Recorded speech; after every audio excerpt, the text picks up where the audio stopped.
Welcome to the 7220 Sports Kickoff Show. Here are your hosts, Cody Tucker and Jared Newland. Welcome to the 7220sports.com Kickoff Show, sponsored in part by Dickey's Barbecue Pit, Wild Lotto, Papa Murphy's Pizza, Rocky Mountain Shirtworks, and Lovejoy's Bar and Grill. 100,119 fans will cram into Darrell K. Royal Texas Memorial Stadium tonight when Wyoming gets into Austin to take on the number 4 Texas Longhorns. Jared Newland, I can't think of a more fun road game. I've had this one circled for a really long time. I love Austin. I was actually here 2 months ago on vacation. We'll go here on vacation every single time I have the opportunity. They have the best barbecue on planet Earth, in my humble opinion. Love some Lone Star beer. Love 6th Street, Rainy Street. I love this city. And you know what? I got to tell you, if I was an awesome recruit in the high school level, it'd be pretty damn hard to say no to the University of Texas. It's hard to believe that they were down for so many years. How? But every program goes through it. We all know that. But how? Exactly. Yeah. The amount of money they have, the amount of great places to eat, go drink, have fun, the weather, all that has all positive. Oh yeah, and the women. Yeah, absolutely. But it's hard to believe that what one bad coaching hire can do to a program. Alabama went through it, for crying out loud. We talk about it a lot, my buddies and I. How does USC go through lulls, and Miami and Florida State and Florida? How in the world does that happen? And you know what? Maybe it should give you a little bit of a smile on your face of the consistency Craig Bull has brought to the Wyoming Cowboys. I know some of you are not happy with 6-7 wins. Hell, neither are we. We all want to win, but you know, it's been pretty consistent. I mean, we've seen Texas teams that are winning 4 games a year. I don't even know how that's possible with the amount of talent, but I will tell you, when I lived in Houston for 2 years, a guy named Manziel was up at A&M. A guy named RG3 was over in Baylor. Houston always seems to have a quarterback. TCU has a quarterback. Even at the time, SMU had a quarterback, and he was Texas's former quarterback. Every team in this state seemed to have a quarterback except the big bad Longhorns. Yeah, and that does not make the alumni happy at all. When a Texas Tech and a Baylor and an A&M, of course, they're doing more and getting better players. So the checkbooks have opened up, folks, and this is true NIL money here. Yeah, well, Texas does have a quarterback now, and that guy is Quinn Ewers, 6'2", 195-pound sophomore out of South Lake Carroll up in the DFW Metroplex. Really good quarterback, 609 yards passing so far, 3 touchdowns. He's completing 63.2% of his passes. He I know it looks deceiving, 11 carries for 23 yards, but a couple of those have been huge third down pickups, including one in particular in that 34-24 upset last week in Tuscaloosa, Alabama, which, oh, by the way, also happened to be Alabama's first non-conference loss in 20 seasons and the first under Nick Saban. He's a really good quarterback. And Nick Saban losing to a former assistant coach in Steve Sarkisian, which didn't happen for all of these years with Nick Saban, and now it's happened 3 times in the last 2 seasons. Yeah. And, of course, around these parts there are not around these parts, we're in Austin, Texas, but when we're home, there's not a lot of love lost for Mr. Steve Sarkisian, former BYU quarterback, who broke my little heart in 1996. I'll never forget that. Yeah, and that's probably the furthest thing from Steve Sarkisian's mind going into the game this weekend. But you and me and fans like us, yeah, it's still bitter. Yeah, it's very bitter. I rewatched that last night, wrote about it. Head over to 7220sports.com. Check out our Gear Up for Game Day special where I really try to utilize that to tell like little anecdotes and stuff like that. And I started it off with a few simple words. I have ultimate respect for Texas. And the reason I say that, they came to Laramie in 2009. Certainly didn't need to. The University of Texas does not ever need to come to Laramie, Wyoming. One of the most iconic helmets in all of college football trotted out onto that stadium that day, and it gave me chills. Yes, it was incredible to see them in Laramie. That was the loudest I'd ever heard War Memorial Stadium in my life when Luke Ruff blocked that punt and Ghali Muhammad landed on it in the end zone, and the Cowboys took a lead, albeit brief, but a lead in that game. It was incredible. And just props to Mac Brown for allowing that to happen. Yes, 100%. Love that. And oh, by the way, that team played for the national title again that year with Colt McCoy and lost to Alabama in the Rose Bowl. Yeah, those teams don't need. That's why. Don't tell anybody I said this. I do have respect for Nebraska in that way. They came to Laramie. Texas A&M, always. Ole Miss, you'll never see them on Wyoming's schedule ever again. Virginia, but God bless them for coming. They don't need to. Texas Tech will never come to Laramie again. We know that. Mizzou's not coming back to Laramie, but there are future schedules, though. Cal, BYU, Utah. Those teams don't need to come there anymore because they're in these big power conferences now. But they're going to fulfill these contracts. Yeah. You know what? And that gives me the ultimate respect. And then when Wyoming made the return trip in 2010, I'm not sure if you were at that one or not. Yes. But Ruben Narcisse, unfortunately, had just passed away. Wyoming's freshman linebacker killed in an automobile accident on Highway 287 in northern Colorado. And there's his face up on the Jumbotron. And when you're in Texas, we're talking about Jumbotron. That thing was ahead of its time. You couldn't help but catch your eye that you see Steamboat up there and you see a picture of Ruben Narcisse. And here comes their band down the field and playing Cowboy Joe. And they said, we want to welcome our friends from the University of Wyoming who have had a rough week, and it was a really, really special moment. It was, and once again, chills. Yeah, I got it right now. You're just talking about it, and very, very classy program. And we all know Fred Akers, leaving Wyoming, going to Texas, and he was at that game at that time, and things like that. So it was very special. We always have a lot of fun when we're here as well. Yes, yeah. Well, one other tie that is at this game today.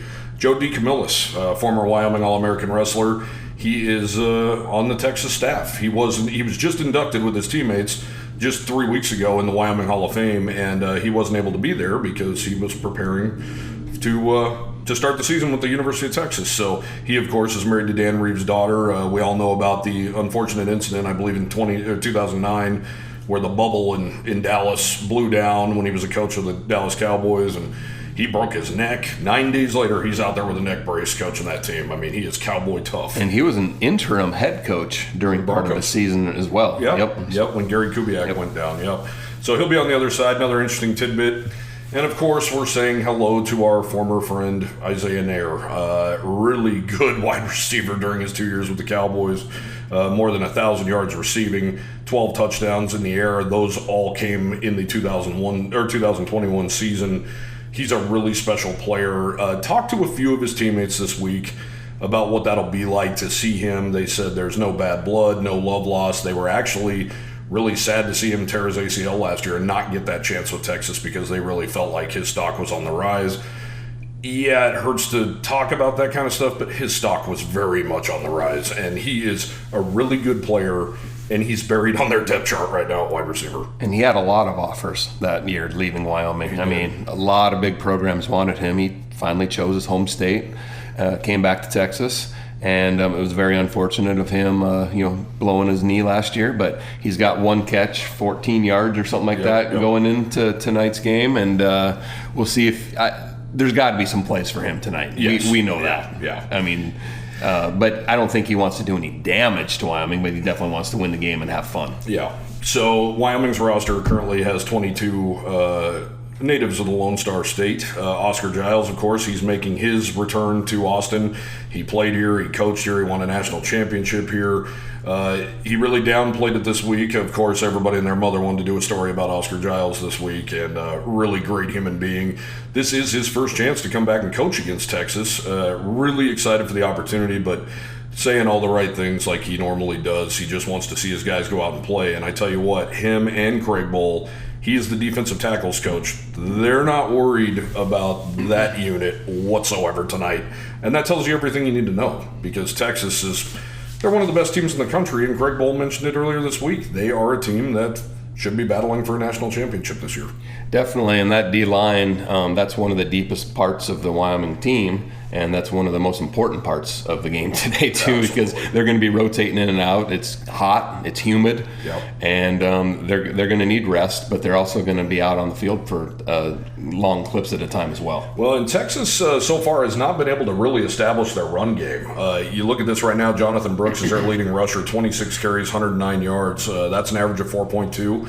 That's fine, but Texas fine. The guy behind him as well, 69 rushes or 69 yards on 16 carries. They could do better, and I have a really good feeling that they're going to try and establish the run today, and that's their main objective coming into this game against the Cowboys. Definitely, but if they can't establish a run, we all know what they can do over the top and what they did to Alabama last week. Yep. They're hitting on all cylinders with that pass game. It's not just the wide receivers, it's the tight ends as well. Yeah, it's been rainy here. You have to wonder. I know when I saw the rain coming down on 6th Street last night, my first thought was, does this benefit the Wyoming Cowboys? I think you'd have to say yes. I don't think anybody nationally is going to say yes, but I think we know this program well enough that I think that could really help. It can, as long as the ball security is there for the Cowboys, and that's something they haven't done a good job of so far this year. Each running back has fumbled the ball. That's fact. That is a fact. Let's hear what Craig Bohl has to say about this Texas team. Of course, he has coached against them. This will be the 11th time. And when we talked to him on Monday, I said, do you know what your record is against the University of Texas? And he goes, no. And I said, do you want to know? He's like, yeah, feed me. 1-9 all time. And that's including 4 games, I believe, with Nebraska. 5 games with Nebraska, 5 games at the University or at Rice. Rice actually gave Texas some hell back then in the Southwest Conference days. And they actually played Texas well the first game of the season. They did, yeah. But Nebraska only got them one time, and that was in San Antonio in 1999 in the Big 12 title game, and Texas had beat them in Lincoln earlier that year. So no love lost for Texas from Craig Bohl whatsoever, going back to his Nebraska roots. But here's what he had to say about this Texas team, which raised a few antennas. You know what? I've had a chance to look at the University of Texas for 35 years. And some time coaching against them, a lot of years coaching against them. This is the best Texas football team I've seen. I think they're as good as what's been advertised. I know a lot of the national writers had really great things to say about them. I think Coach Sarkisian's done a great job meshing in with the fabric of the University of Texas. It's a unique place. I have a lot of dear friends who have coached there. And Oscar Giles had played there, and I think he's done a great job with this program. They are hitting on all cylinders. Ewers is a real deal. I mean, he's as good as advertised. Great receivers, people that can stretch the field, tight ends. They take a lot of shots, and they're not long foul balls. They hit a lot of home runs. Over on defense, I think their defensive front is very disruptive. They run well. They're back 7. Guys tackle well. They've got great speed. They matched up with Bama and ran step for step with them. And I think we all know what kind of team that they have to go into Tuscaloosa and win the way they did. And so really impressive team. And I think they deserve to be in the conversation of the national championship. We'll get their best shot, I'm sure, and we're going to give them our best shot. And so excited about the game, a lot of work ahead, got to move forward as a football program, and this will be a great opportunity to do this. So, Jared, the Longhorns did win the national championship in 2005 with a guy named Vince Young, my most favorite national championship game I've ever watched in my life. It was one of the better ones for sure. You go back to that 1999 Big 12 championship. I was actually at that game. Oh, really? The trophy back then. Oh, okay. And I remember Bevo took a disliking to a camera guy. Yeah. He got a little close to him, and they're in the end zone. But yeah, Craig, 1-8, whatever it is, I mean, it's in the back of his mind, but of course that's not going to have any factor on what's going on this evening. I mean, that was a long time ago, much different teams back then. But the Pokes they got to get over the weather factor, which is the humidity. We know that. And playing in front of 101,000 people. Yeah. I mean, It's a lot. And I did see, I had a fan send me, and it's on our Twitter account at 7220 Sports. A fan sent me, he said I was walking by War Memorial Stadium. I'm like, what in the hell is going on over there? Walked by, Craig said he was going to crank the noise this week, and the noise was absolutely cranked. And a player actually tuned in and said, yeah, you should hear it in the indoor practice facility. echoes that much more in there. Yeah. So I mean, they'll have to use the silent count probably quite a bit tonight, and really get settled in, and we've seen some false starts from that young offensive line as well. So hopefully their composure is there, and they're able to do what they need to do tonight, and that's just play a solid game, run game, establish that run game, of course, and see if the tight ends and or wide receivers can get open. What do you think this crowd's going to be like tonight? We know it's going to be packed, but they got to be really excited to welcome their guys home. However, I haven't sensed that on the streets, and maybe I'm on the wrong streets because I can't imagine a ton of fans. 6th Street, let's be real, that's more college kids and just kids out having fun. But I wonder what the sentiment is around this team and how excited they truly are going to be to welcome them back. And it's not oppressively hot today.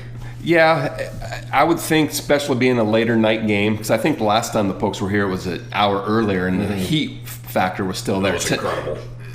Tonight, the sun's going to be almost down all the way, if it even pops out of these clouds. So it may not be a factor at all. And the heat is, it's 20 degrees less than what it was the last time they played here as well. Yeah. Oh, it's huge. Huge difference. But the fans are definitely going to be fired up, because the ones that didn't make the trip to Tuscaloosa, there's 100,000 of them here tonight rooting on their home team Longhorns, and this is the best team Texas has had since that national championship team, in my opinion. Craig Bull's opinion as well. I know it means absolutely nothing, but I saw one Texas hat on 6th Street last night. Nothing else. There was 2 on our plane on Thursday, coming from Denver. And there was about 30 Pokes. We had them outnumbered then. Yeah. Oh, there was a ton of Cowboys fans on my flight. I ran into a ton last night. Tons downtown, and got stopped by a lot of people that love the website, love the Kickoff show. So some guys that will be downloading the app to listen to the show, because they said, a couple guys told me that's the worst part about being on the road here is we can't listen to the Kickoff show. That is not true. Folks, it's a free app. Download it. Yeah, it works everywhere. It's amazing. This trip I've had circled for a long time, Jared, and it got me thinking, you and I have been very blessed to go to some unbelievable road games, Wyoming or not, during our lives. To me, Texas is right up there. I will say, you and I were both at the same game in 2010 here at Darrell K. Royal. It's an unbelievable atmosphere. I love the pageantry. Bevo's great. The big drum, the band, the huge Texas state flag that comes out on the field, the colors, that logo you mentioned, the helmet, that song, that damn song. Yeah, the Eyes of Texas. It's so good. But it's in my top 5 for sure. But sorry, Texas fans out there who are listening. To me, College Station, Kyle Field, I went there for my 21st birthday and watched the Cowboys play there. It was really second to none. It was unbelievable. When they do the wave back and forth there, and in the press box it says, "Don't worry if you feel the stadium move. It's engineered sound, all this kind of stuff. It's freaky." Yeah. Because the press box actually moves when the fans do their wave back and forth. It's eerie. The night before, like I said, it was my 21st, so we were at the bar, of course, and about 8 o'clock, everybody left. We're like, what in the world? And we just followed the crowd right over to Kyle Field, where they went to yell practice. And they practice their cheers with their little male cheerleader guy down on the track. And there's 70, 80,000 people inside Kyle Field the night before the game, and then they all go right back to the bar. It was phenomenal.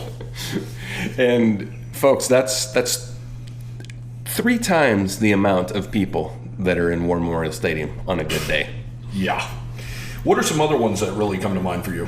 Well, I was fortunate to watch Michigan host Notre Dame at the Big House. I've been to which the was Big great House as well. Yeah, it's not as loud as you would think it would be. Just the structure of the stadium. It's more of a bowl. Mm-hmm. And speaking of bowls, I've been to the Rose Bowl. Awesome. I saw Alabama take on UCLA. Nice. There. Once again, not as loud as you would think. Kind of the bowl thing, too, right? Absolutely. But that murmur, that whoa. And the scenery of Pasadena. Yes. I mean, it was very, very cool. And I've actually seen a Rose Bowl game there, too.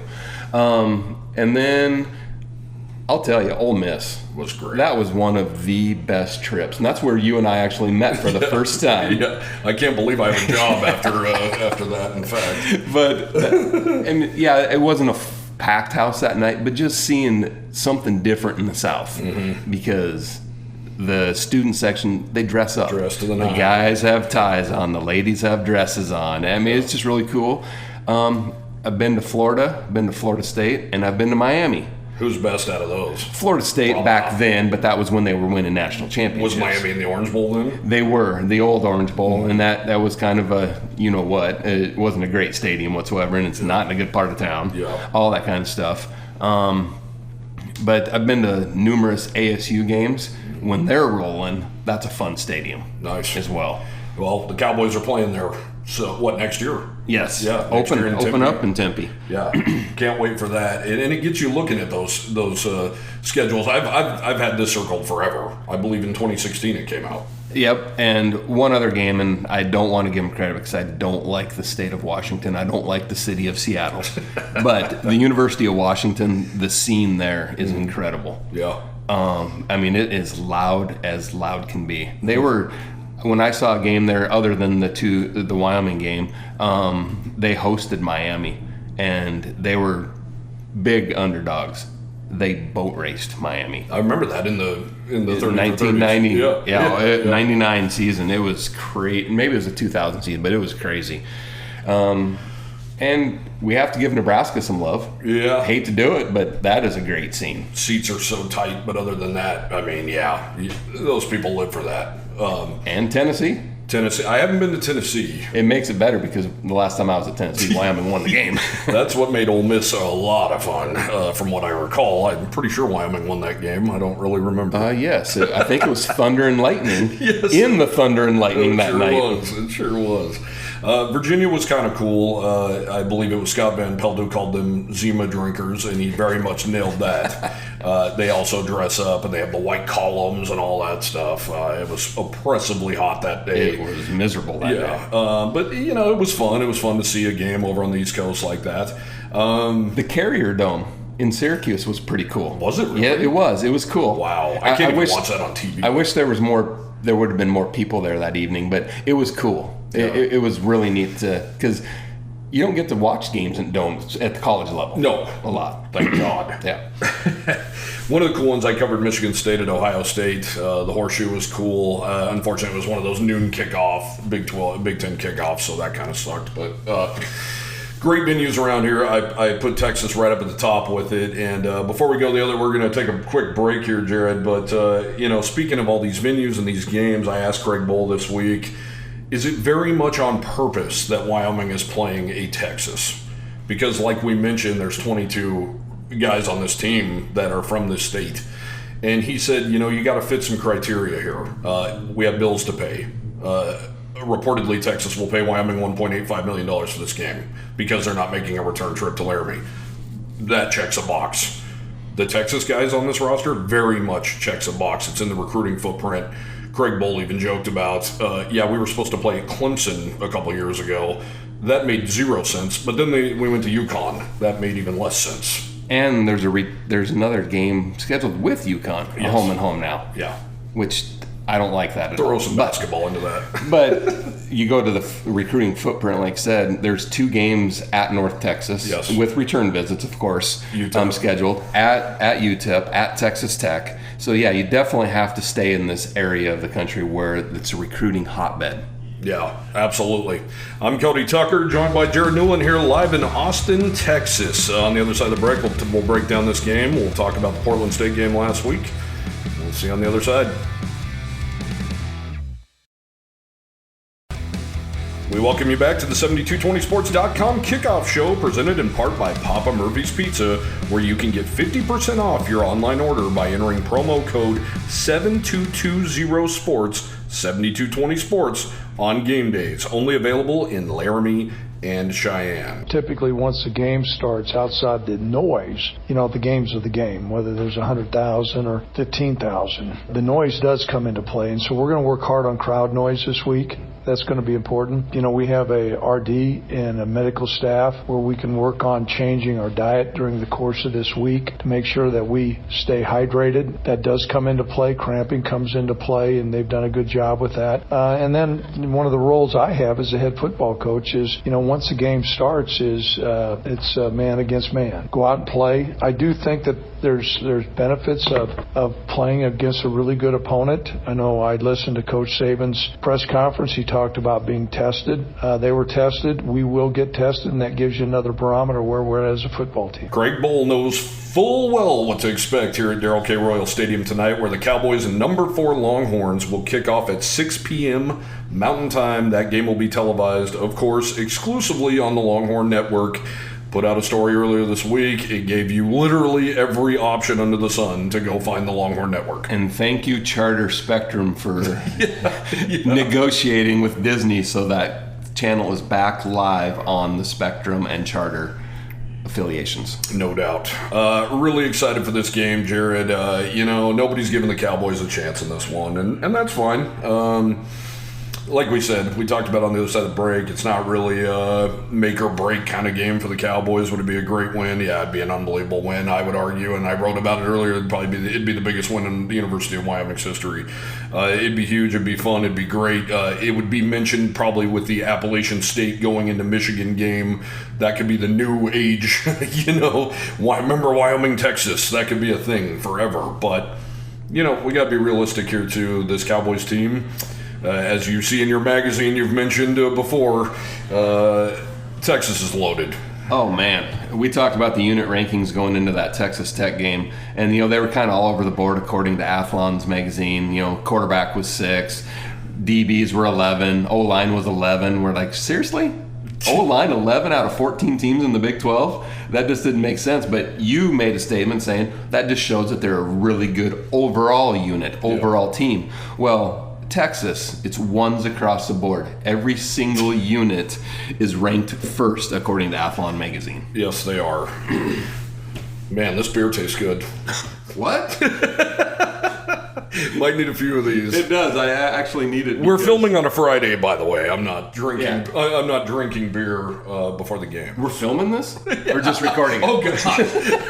Yeah, I hope there's not a film around yes, here. Yes, folks, we are having fun. It's Friday morning-ish, and we're in the VRBO where I'm staying. It's called the Moon Unit. It's sweet.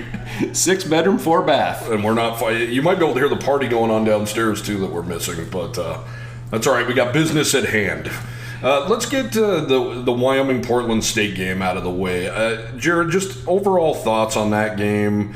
The Cowboys, of course, win it 31-17. They were a 28-point favorite, which, by the way, if you're not a gambler, do we care about these damn point spreads? They drive me crazy. And the folks that I was standing around during the game, they're going to know if they listen to this that I'm talking about them. I won't say names, but they were complaining about Bowl not covering the spread against Portland State. And I said, first of all, don't worry about that. And second of all, how much money did you actually bet on? He goes, one guy said $5, one guy said $10. And I said, shut up right there.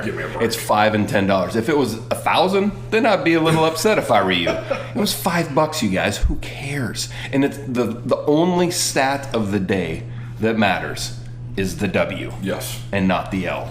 Did it feel, I wrote about it in my column, which I actually got a lot of heat on my column because people didn't read the column, instead read the headline, that one team acted like this game mattered, the other one pulled their quarterback with a quarter to go, and this was almost a 7-point game. And it was almost a 7-point game. And once again, man, Craig Bohl has lucked out more times than not. They are 9-1 in these games against FCS opponents at home. But it has not been an impressive 9-1 at all. And every year before this game, they talk about how this needs to be more important. We need to, you talked about it last week. The best improvement comes from week 1 to week 2. It needs to be important to us. Coach Bohl coached at North Dakota State, an FCS team, for all those years. They went into Kansas State and won. They went into Minnesota and won. He knows what those teams are feeling, what those locker rooms are feeling coming into these games. But it's not making its way to his team. And these games have usually been, the fourth quarter has been the favorable quarter for the Cowboys going into these games because they had to pull out the win in all these fourth quarters. Yeah. fourth quarter last week is damn near the one that buried them, because I mean, yeah, it was still a 14-point win, but Portland State dominated the fourth quarter when Wyoming should have had that team worn out. The O-line, they should have just ran the ball. They couldn't move the ball. They couldn't. And they couldn't stop Portland State. No, they couldn't. And what's more problematic, having to make a comeback against one of these teams or not being able to put the nail in the coffin? That's what made me think this game almost, this is drastic, I get it, but it didn't feel like a win afterwards. It didn't feel like, man, they're really moving in the right direction after that win over Tech. What it felt like was how we said Tech was like Missouri, and then Wyoming struggled against Texas State. We gave them some leeway because it was on the road. Then they came home, and it took a 75-yard touchdown run from Trey Smith to beat Idaho. Well, it's the Craig Bowl formula. Yes. He doesn't show his hands whatsoever. I mean, and that's probably what he was thinking. Like, we're going to be fine in this game. Let's just get out of here with a win and not show anything. And then, the defense was playing off the wide receivers, leaving them wide open, all this kind of stuff. But that's just part of his MO in these games. And yes, it's frustrating. Frustrating as a fan, of course. But we all know that he's 2-0. Yeah. The Cowboys are 2-0. That's the most important thing going into this game against Texas. And like you said, Cody, if they can win this game, great. If they don't, it's not the end of the world by any means. They're 2-1. Yeah. The entire conference season is left ahead of them, and a big game next week against App State. Yeah. Well, you're right, Jared. They certainly didn't show anything. The Cowboys ran 11 plays in the fourth quarter for 8 yards. That's not even including the penalty yardage that was assessed. So they were actually in the negative. Portland State had an 11-play, 54-yard touchdown drive. Then they followed that up with a 12-play, 82-yard drive that culminated in a touchdown that was called back. If that touchdown's not called back, and it was a procedure, they were lined up illegally. It was a legal formation penalty. They score that touchdown. They have a minute left, and they're down by 7. A week after Wyoming is the talk of the country after beating Texas Tech. It's maddening. It is, but once again, it's just how Craig coaches. It's how his teams are made up, and we're just very fortunate the Cowboys are 2-0, and let's all be happy going into the game against Texas. I guess the only one worrisome thing was that you didn't see Andrew Peasley in the fourth quarter. Was that on purpose? He did have a nice bag on his shoulder. Was he just resting, or is there something more to read into that? We don't know. Well, what was coming out of Wyoming's camp is that they wanted to get Evan some work. You got to take that at face value, I suppose. Is Andrew Peasley hurt? We don't know. But, yes, you wanted to see Evan out there getting some work, but let him throw the ball. That's what we're all wanting to see, is they talk about his arm. Let's see him throw the ball. Yeah. All he did was hand off the ball. I think what Craig, you mentioned it's in Craig's DNA. I think what he expected to see in that fourth quarter was, whether Andrew is hurt or not, precaution. Let's sit him down. We think this game's out of hand. It's 31-10 going into that fourth quarter.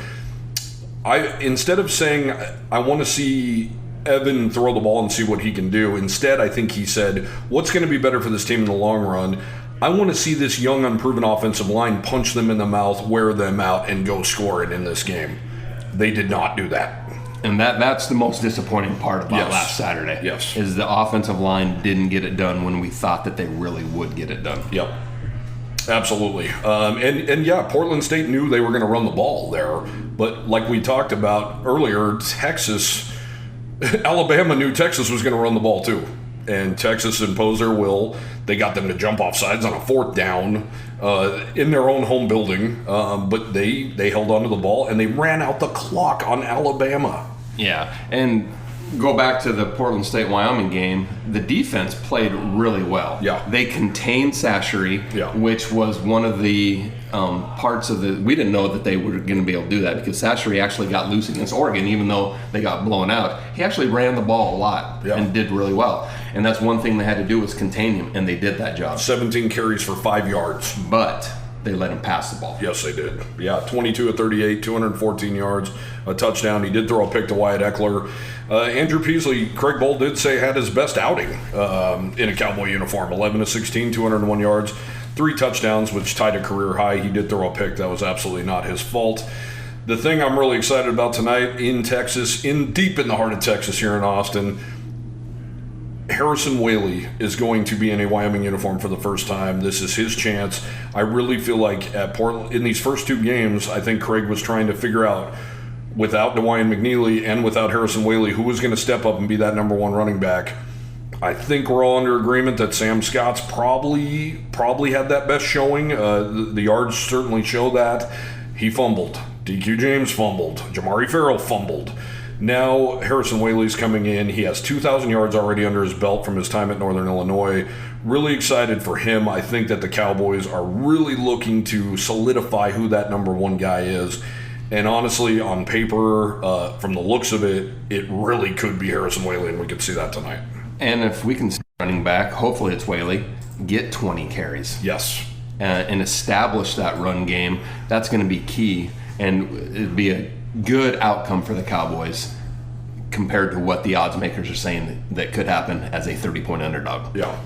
Well, Oscar Giles called it a cold front, and I suppose around here it probably is a cold front. Obviously, I've lived in Texas. You've lived in Texas. It is a cold front for them. I haven't been beaten up like I normally do when I'm in Texas. Yeah, exactly. I mean, it's in the 80s is all. Beautiful. And the humidity's down, even though it's been raining a lot the last couple of days. But it's not that Texas heat that they've had all summer long. Yeah. The record Texas heat miserable here this summer. And then the last time the Cowboys are here, which they had 20 inches of rain, then it was 105 on game day, and it was the grossest I've ever felt on a game day in my life. Yes, me too. It was so hot last game day here, they were handing out bottles of water, and like a complete fool, I took that bottle and dumped it on my head. I was wet for 3 straight days. What happened? Yeah.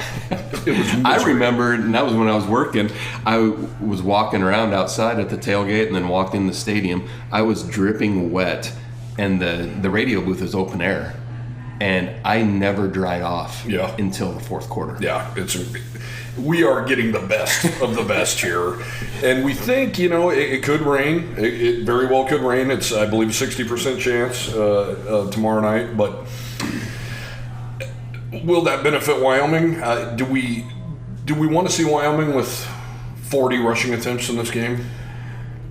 If not, things are probably not going well. I was going to say, that could be a double-edged sword there, too, that he's just not going to show anything. But you definitely want to see a balanced attack, and with Whaley in the game, in the lineup tonight, I really do think you're going to see probably 35, 40 rushes out of this ball club, and hopefully 20 pass attempts. I mean, you want to have at least 60 plays. Yeah. I mean, that means that things are going well for you. I think, honestly, Jared, no matter what the weather is today, I feel confident in saying this, that both teams are going to try and establish the run today. I have no doubt that that's Texas's idea today. They know they can throw the ball. Quinn Ewers is already completing 63% of his passes, 609 yards throwing, 6 touchdowns, no interceptions. He's got 3 guys with more than 150 receiving yards already, another guy on the cusp of 100 yards receiving. They know they can do that. But so far, Jonathan Brooks, just 26 carries, 109 yards, their leading rusher. They want to get him and C.J. Baxter going in that backfield. And they know that Wyoming's defense is pretty solid, especially up front. Yes. And they want to just prove that they can do it against anybody. I mean, obviously they played well against Alabama, but a lot of it was passing last week. Yep. They want to prove they can run the ball and get them set up for their conference season. So, to me, honestly, Jared, I know they're going to do that. Steve Sarkisian mentioned in his press conference as well. I guess I shouldn't say I know they're going to do that, but I have a really good feeling they're going to really try and run the ball today. He mentioned in their press conference twice Wyoming has not given up 100 yards team rushing yet this year through 2 games. And that includes against the Texas Tech team that beat the Longhorns last year in Lubbock. So that is going to be huge. And you know what, though? It plays right into Wyoming's hands, doesn't it? It's going to run clock. If the Cowboys can get off the field, and if the Cowboys can have more success running the football than them, that plays right into Wyoming's hands. Yeah, and it's going to be key, ball security, keep that clock running, because we all know that Craig wants to run the clock out every time. And Texas doesn't play as fast as a Texas Tech does, but they're going to play fast. Absolutely they are. Craig made no bones about it this week. He thinks they need to be a +3 in the turnover margin, and he's not wrong. He figures one turnover for the crowd noise and all that good stuff, and then a couple just to, because you need a couple on the road, period. So and you bring up crowd noise, and it's going to affect the Cowboys' young offensive line. They got to cut down on those mental mistakes of those false starts, because that's been setting the Cowboys back in both games so far this year. And they not only, Jared, in my opinion, need only a +3. They need a +3-3-0. Wyoming cannot turn the ball over. They can't give them. Yep. They can't give these guys an inch. They really can't. And possibly one of those turnovers turns into points immediately. Yeah, immediately. Wyoming will be facing an unbelievably daunting task, especially the secondary. I mean, Xavier Worthy, he's the reason there's a number 1 next to receivers in that magazine. Really special wide receiver. Already has 12 receptions, 165 yards, and a touchdown. Jatavian Sanders, huge tight end for them. He already has 7 catches for 158 in the score. And A.D. Mitchell, he scored 2 touchdowns last week. He has 3 already, wide receiver for them. He had 2 against Alabama in the win. So there's not a lot more we can tell you about the Texas Longhorns. I think that number 4 next to their name pretty much tells you all you need to know. They walked into Tuscaloosa and did what they did last week. It's a special team. They have huge aspirations. Around here how much pressure these quarterbacks and coaches have been under since Mac Brown's been gone. So they feel like they're back. I think they're back. They look like a really special team that has big aspirations, and losing to Wyoming is not going to be one of them. But Cowboys will have their say. Most definitely, and just you almost wish that Baylor was better. I know. Because that's who Texas plays next week, and opening the Big 12 season and stuff like that, you'd think that's might be a little bit of a trap game, but there's not going to be any trap tonight. Texas is going to be ready for the Wyoming Cowboys. We know that. Yes, they are. Excited to be in that stadium in a different capacity. I do miss being a fan, but excited to be up in that press box and see all the prestige around here, and to be in a place, know you're in a building that could fit everybody from Cheyenne, Riverton, and Gillette in it is always never lost on me. It is crazy when you think about, because Wyoming's 550,000 people, and this stadium alone is 100,000. It's crazy, and it's over 3 times the size of War Memorial Stadium. It's wild. And I do remember when Texas came to Laramie, it was 12, 13 years ago now. Some of their fans were a little arrogant, and they said, "Where are all the people?"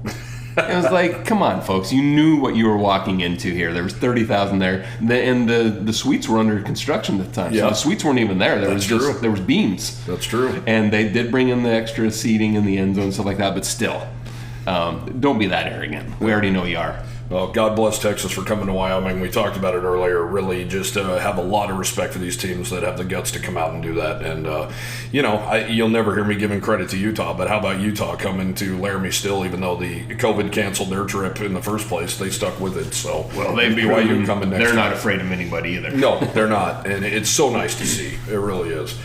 Jared, let's take a little run around the Mountain West and around the national landscape this week. Well, since we are recording this show on Friday, we can talk about the Friday game. Utah State and Air Force opened up conference play on Friday evening. Air Force is a 9-point favorite. I think they're probably more like a 20-point better team than Utah State. We know Utah State is not that good. They're playing well, though. They beat up on a Patsy last week, which we always wish Wyoming could do against a Patsy, but it'd be great. I am an Aggie fan right now. Everybody knows I'm not an Air Force fan. Yeah, well, Levi Williams got in last week. He actually played really well, so good to see him out there. North Dakota goes into Boise. Could it be Boise opens the season 3-0 or 0-3? Excuse me. And North Dakota leads the FCS in overall offense. They're going to have their hands full. Oh, folks. God, that'd be beautiful. Because you wrote in your column, Boise State hasn't opened the season 0-2 since 2005. Yeah, George W. Bush was the president. Who? The guy who's familiar with this parts around here. San Diego State at Oregon State, 16th ranked Oregon State, that is. We all know how good the Beavers are. And San Diego State's offense is just not clicking. They're 24.5-point underdogs. The jig is up on the Aztecs. We've talked about it from day one. Could not believe to see them in the Mountain West standings ahead of Wyoming. Their offense sucks. They've always sucked. It's a joke. Get a quarterback, Aztecs. How? We just talked about how Texas couldn't find a quarterback when every other school in the state of Texas has one. San Diego State would like a word. They know exactly what they're going through. Later on Saturday evening, Vanderbilt goes to Sin City to play the Rebels, and Vandy, a 5-point favorite on the road. Would like to see the Rebels win that game. I would agree. It would be big for the Mountain West. Yeah. And I'm not a rah-rah Mountain West guy, but do we really want the Rebels to get going? We don't, but I would hardly call beating Vanderbilt getting going. It would be a nice win for them, though. Would like to see it. Vanderbilt is just more than beatable. They are 2-1, though. One of those wins over Hawaii. Moving on to San Jose State on the road, playing the Toledo Rockets. Toledo's a 7-point favorite in that game. Yeah, they are the front runners in the MAC this year. The Glass Bowl is no easy task to play in. That's a rough area, too. And we do know that Toledo usually has a high-powered offense. Yes. It's their defense that kind of holds them back sometimes, but they're clicking on all cylinders right now. Then, of course, Wyoming, Texas this evening. Hawaii on the road at Oregon. 38.5-point underdogs, and it's going to be all of that. Bet that. New Mexico State at New Mexico, the pride of the state down there. Lobo is only a 1.5-point favorite, and New Mexico State, everybody thought they were going to be better. They're 1-2. They're not playing good football right now. Yeah. Fresno State at Arizona State. If Fresno State can get that, and for some reason Wyoming can win, Yeah. watch out, College Game Day, October 7th in Laramie, Wyoming. I'm just saying it right now. Kansas at Nevada. Nevada is just so bad Kansas right now. by 1 million in that. They're 28-point favorites, and they're going to light it up. Then, of course, College Game Day in Boulder. Fox Game Day in Boulder. For the third straight week, they're following the Buffs. And I was told by a person, they had to take this game, College Game Day that is, they had to get to CU before they lose. Oh. So they want to take advantage of it while they can. But Jay Norvell, they're not going to lose. why do you say that? They're not going to lose. We're not just saying it because we don't like CSU. The national media is saying it. Yeah. That he should just keep his mouth shut. Yeah, talking about how he doesn't ever wear his glasses and hat, and he takes that off when he talks to adults because his mom taught him better. And Dion says, don't bring my mama into this. Shador even said something. I mean, it's crazy. But it's a 24-point favorite for the Buffs right now. They win by 40. Bet that one. Absolutely. That's our stone cold lock of the day, folks. Yeah, stone cold lock of the year. Done deal. Awesome, man. Well, let's get out and enjoy Austin and have a good game tomorrow. Have fun. I think Cowboys probably fall on this one, but I don't think it's a bloodbath by any means. I don't think it hits the 30-point mark. I'm right there with you. It's going to more be like it was a couple years ago, 31-17ish, 37-17, something like that. Yep. Well, thanks, Jared. Appreciate you, man. Have a good time at the game. This has been the 7220sports.com kickoff show, sponsored in part by Dickey's Barbecue Pit, YO Lotto, Papa Murphy's Pizza, Rocky Mountain Shirtworks, and Lovejoy's Bar and Grill. Thank you for joining us. For Jared Newland, I'm Cody Tucker. Stay tuned for Wyoming football next, right here on KOWB.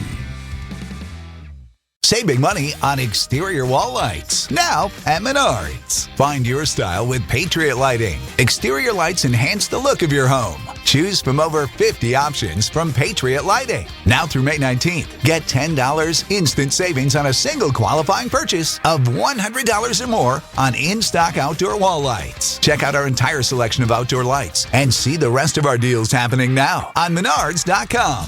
Save